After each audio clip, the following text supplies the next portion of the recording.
Morning all. I just thought I'd come in. It's Saturday morning and I thought it'd be nice to just have a little chat. So far on this channel we just covered the face, and actually we've only covered the bits of problem areas that I found I had.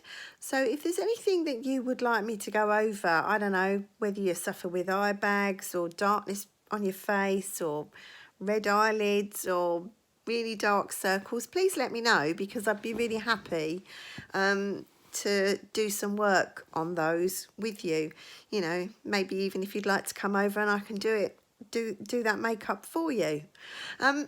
But one thing that I've been concentrating on this week, and we're talking about post-estrogen here, because that's why I started this channel, was facing the fact that I need to battle the bulge. I really do.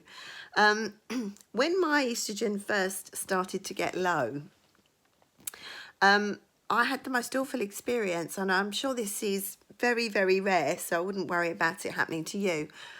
But I got something called atrial fibrillation. I was laying in bed one night and you're totally unaware of your heartbeat until it goes out of rhythm.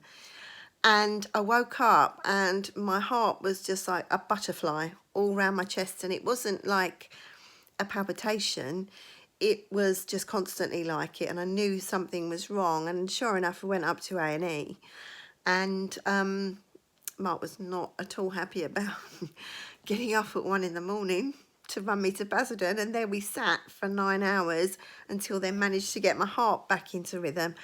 But it was really scary, and I've since read that, you know, when your estrogen is upping and downing, it can cause heart palpitations, and I think that was my body screaming protest at my estrogen disappearing. Fortunately, that hasn't happened for a while. However, it has made me very hesitant to do any form of strong exercise because it was really frightening, and I didn't want to chance my heartbeat raising and it happening again, basically.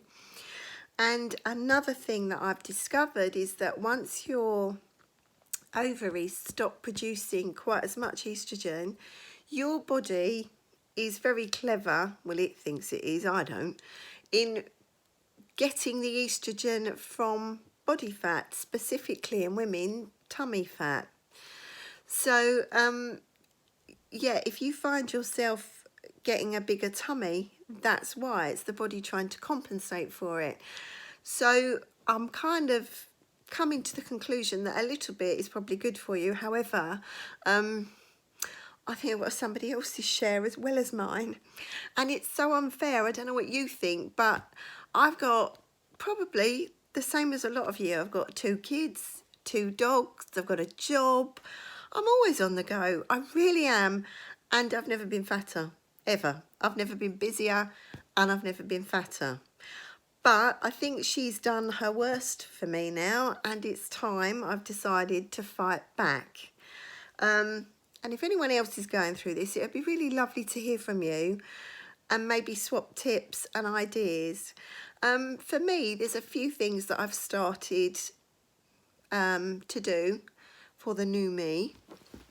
Obviously, I've told you about my skincare and my new makeup tips, but first thing I've started to do is try and do some positive thinking and positive affirmations. And I know it sounds cheesy, but sometimes I sit and I get a bit sad, actually. I see the kids growing up and, you know, parents getting older and, you know, just life changing. And you can sit and think yourself sad. So I've had to give myself a bit of a slap there and sit, and every morning when I wake up, think about the positives that I've got in my life. You know, and cheesy as it sounds, we've all heard the saying that, you know, don't complain about getting older because it's a privilege denied to many. And, you know, it's so true, isn't it? And the second thing I'm doing, which I'm appalling at, is making an effort to drink my 2 litres of water a day. I've started taking some supplements, and for me, I'm going to try a kind of a Mediterranean stroke keto-ish diet. So just kind of a healthy eating plan, much less carbs, and see how I go, and some gentle exercise. But it would be really, really nice to hear from you if you're going through the same, and as I say, maybe support each other. So good news, my mum's going to come and have her makeup done on this channel, which would be nice to show a different face with the techniques other than mine. Yeah, so if anyone's got any comments or like this video, give it a like, but obviously only if you liked it. If you didn't, just ignore it. But you know, it's a hard journey, this. Sometimes, you know, you have to come to terms with the fact that your youth is disappearing, and it would be nice to kind of go through it with friends, which is the only reason I'm sharing all this, because it's a bit personal. And you know, I've sat here and thinking, do I really want to air all this? But actually, if there's someone else sitting there feeling as low as I was, I'm happy to do that. So anyway, get in contact with me if you fancy a chat. Be nice to hear from you.